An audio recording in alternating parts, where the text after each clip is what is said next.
Could the Broncos be making some more trades? They dealt Baron Browning yesterday to the Arizona Cardinals, and the NFL trade deadline is just a few hours away. It is at 4 p.m. Eastern, 2 p.m. Mountain Time. So we'll see if Sean Payton has some more wheeling and dealing to do, because he landed a 6th-round draft pick for a player that was a backup in a contract year and was unfortunately dealing with a lot of injuries over the last couple of seasons, and the best ability is availability. So for me, sure, a 6th-round draft pick's not going to move the needle all that much, but getting something for someone who met all 3 of those things we just talked about, the backup part, the lack of availability, and the contract year part, yeah, I'll take a 6th-rounder, but I do wish Browning the best in the desert. He is a good player when available, but it just wasn't happening in Denver as of late. So that is actually somewhat of an interesting segue into some more trades that could be happening, because if you are a frequent viewer of the show, you would know that we talked about this trade potential last week when Jeremy Fowler outlined Baron Browning as a potential trade candidate. And he also mentioned cornerback Damari Mathis, quarterback Zach Wilson, and tight end Greg Dulcich. Mathis and Dulcich, I want to say adios, but I'm not sure if anyone's going to call and trade for them. I mean, Dulcich has been a healthy scratch for the last 5 weeks. Damari Mathis, when he started for the first third of last season, was one of the worst cornerbacks in football. So there's probably not a huge market out there for either one of these guys. But if a contending team is dealing with injuries at these positions, they could give Denver a call and give up a 7th-round draft pick. And you're not going to get much for them. So don't try and get your hopes up of, ooh, I don't like this player, but can we trade them for a big haul? That's not how it works. If you don't like the player, then chances are the other 31 GMs probably don't like them very much as well. But Dulcich, to me, seems like the more likely candidate to get dealt, just because he does have a good highlight reel from his rookie season. It's just that was 2 years ago, and here we are in 2024, and he's got 5 grabs for 28 yards this year, and he's been a healthy scratch for 5 straight weeks in favor of Lucas Kroll, Nate Atkins, a pair of UDFAs, and Adam Trotman, who was traded a few years ago from New Orleans to Denver, and a former 3rd-round pick from just 2022 is sitting on the bench every single Sunday, not even in pads. But like I said, he does have a decent highlight reel. I mean, if a team is looking for a tight end, there's not a whole lot of them on the market, and so you're not going to find a whole lot better than 464 yards and 2 touchdowns. So to me, Dulcich for a 7th-round pick, that's probably what you're looking at right there. But let me know if you feel like Denver should hold on to the guy with incredible flow, or make a deal and just get something for someone who is not contributing at all on Sundays beyond maybe being a fun locker room guy, which, hey, I was a locker room guy, so I'm somewhat of an advocate for locker room guys, but I'm not really sure if Dulcich really is that big of a locker room, core member that the Broncos don't want to move on from. For me, it really just comes down to, can you try and add a couple of draft picks? Because right now Denver has 7 picks, a 1st, a 2nd, a 3rd, a 4th. They don't have a 5th. That belongs to Miami from the Bradley Chubb trade. They've got 3 6-rounders. They got 1 from the Albert O trade a year and a half ago, and then the Baron Browning trade yesterday, which landed them their 3rd 6th-round draft pick. So they've got 7 picks in total. They are also not going to be big spenders, most likely, in free agency in March, which I know is still a ways away, but teams are always thinking down the line a little bit, because they have the number 2 spot in 2025 dead cap hit, which is money devoted to the salary cap for players that are not on your roster, a.k.a. the Russell Wilson Fund. I mean, this was the price of doing business by moving on from Russ after just 2 years. So with them having $32 million devoted to guys not on the roster, might be a little bit of Randy Gregory too. I'm not quite sure if any of that still lingered over. But anyway, there's always a certain amount of dead cap hit for teams, but having $32 million of your spending power go to guys not on your roster, that really limits your ability to go out and sign some marquee, notable veteran free agents, which results in leaning on the draft more. So even at 5-4, I still feel like this Broncos team can be a wild card team, can maybe even make some noise in the playoffs. But I also think that they should be planning for the future a little bit, because this year was never about winning playoff games. At least it wasn't for me. Anything on top of Bo Nix playing well was just house money. That's what the year was about for me. I think it was about for you too. Getting the most out of Bo Nix, developing him, and coming out of this year going, finally, for the first time since Peyton Manning, the Broncos have some stability at the quarterback position long term. And if they were to hop in the playoffs and win a playoff game, awesome. Truly mean that. Like, awesome. That would be a great overachievement. But that's what it would be, an overachievement. The goal, like I said, was get the most out of Nix this year and develop him. So, best way to do that is not A, trading away Courtland Sutton, but also trying to get him some good pieces for the future and get some draft picks for guys that aren't playing, like Greg Dulcich, like Damari Mathis, like Baron Browning. Now, next up on the show, I want to look at some trade targets for the Broncos because sitting at 5-4, they are somewhat in no man's land of kind of sellers because they traded Browning, but that's not really a true sell mode. That's just more of a offloading a guy in a contract year who's widely unavailable for you over the last 2 years and is also a backup. But you're also kind of buyers because you are trying to better your roster going into the last half of the season. Before we look at those trade targets, I do want to give a quick shout out to our sponsor today, which is Game Time.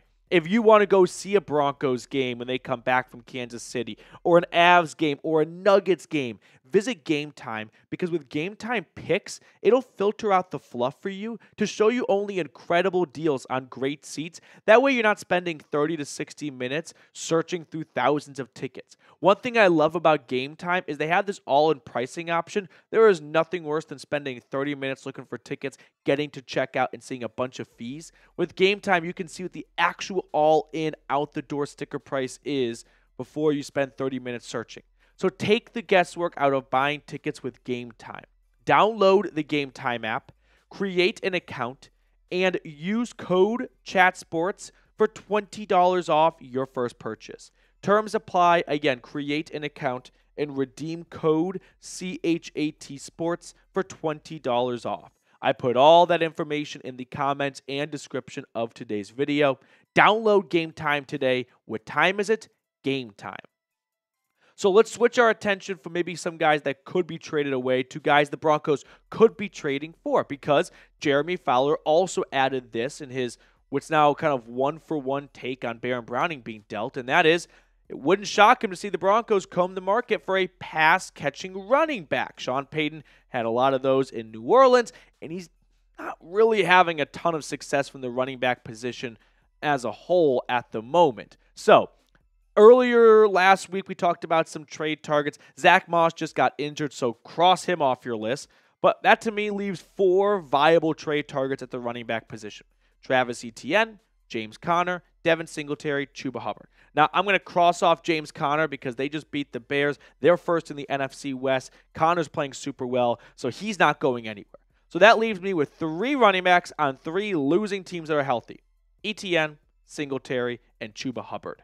And when you look at Denver's running back room, you could see why Sean Payton might be interested in acquiring a back. I was very hopeful that Williams would kind of put together a really strong year in a contract season, 2 years removed from his knee injury.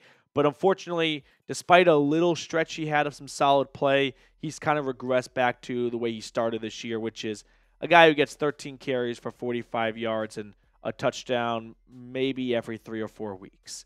We already saw one running back get dealt. Khalil Herbert went for a 7th-round pick, so let this serve as a little bit of a benchmark for what it could cost to get a running back who's in maybe the last year of their contract, like a Chuba Hubbard, a Devin Singletary. They're both on expiring deals. Etienne is not, though, so he might not be quite as cheap as that. So Travis Etienne definitely feels like a name that maybe Denver kicks the tires on, simply because the Jags are selling. They've already traded away 2 starters on their team, and they like Tank Bigsby a ton. 1, he's got an awesome name, Tank. 2, he's kind of outplayed Etienne up to this point.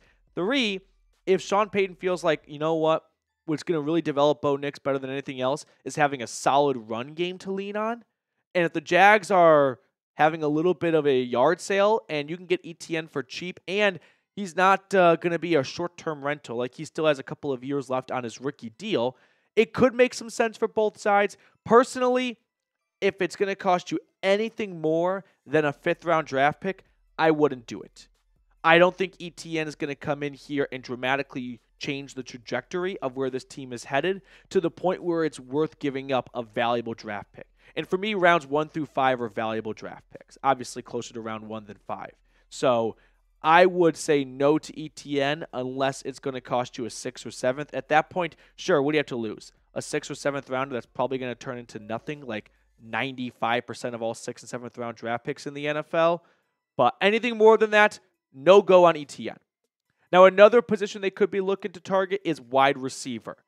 I mean, it was only the second play of the game when Lil Jordan Humphrey, who's had a good year this season, I feel like, had an easy catch go through his fingertips and land into a Ravens DB for Bo Nix's first interception of the game.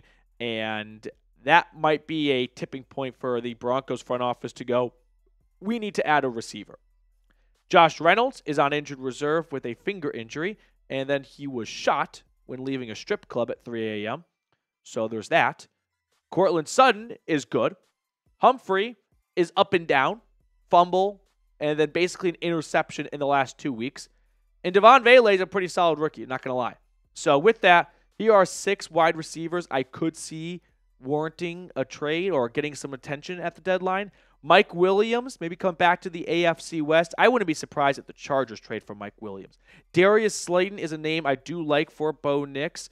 Adam Thielen, I like him a little bit more simply because he feels like he would be a nice safety blanket for a rookie quarterback. Couple of Patriots guys, former second-rounder Tyquan Thornton, incredible speed. Sean Payton does love good physical traits, but he also looks for guys who are going to be great locker room players. And I don't know Thornton on a personal level, but it doesn't seem to be a great fit so far in New England. Osborne had some solid years in Minnesota, but he has regressed this year up in Foxborough. And then what about Keenan Allen? The Bears are sitting at 4-4, and I don't think they're going to be sellers because of their record, but they might trade away Keenan Allen because it hasn't worked out. I mean, I like the attempt they had in mind to get as many good pass catches around their rookie QB. DJ Moore already there. They draft Rome Odunze, and then Keenan Allen comes over in a trade. But Odunze is kind of ascending at the moment, whereas Allen is just not a good fit in Chicago. I mean, think about what Keenan Allen does so well. He's a possession receiver. He is one of the leading reception guys every single year. And the Bears are using him to run go routes. I would think in a much better coaching staff, which Denver has in Sean Payton, they could better utilize Keenan Allen. And maybe the Bears decide, all right, let's get something for him because he's on an expiring deal, and it doesn't look like we're going to be re-signing him in a couple of months. Another player that could be a little bit cheaper, KJ Osborne. I mean, in New England, it's clearly not a good fit. Just 7 grabs, 57 yards. Maybe the Patriots are reluctant because they want to keep a couple of more, playmakers for Drake May. But if they are willing to deal Osborne, I could see the Broncos trying to bring in another receiver given the injury right now they've got going with Josh Reynolds and the instability at the moment with Lil Jordan Humphrey and things that he has done that have led to turnovers. So would you trade for a wide receiver? Give me a yes or give me a no. I'll give you the same but shortened version of the same spiel I gave for the running backs. I'm not interested in parting ways with any picks 1 through 5. Unless you are finding someone that's a very long-term piece for a bargain, which is unlikely just given the names that have been tossed out there at the trade deadline this year, I don't feel like Denver at 5-4 should be parting ways with good draft picks for 3-month rentals. I mean, when the Rams did with Von Miller, it made sense, right? That was a veteran quarterback in a win-now mode, and it worked out for them. I don't think Denver's in the same boat. So I would say anything more than anything 5th or below, no thank you. One last position I'll look at today is tight end. So Juwan Johnson from the Saints, who are definitely going to be in a fire sale mode because they stink out loud.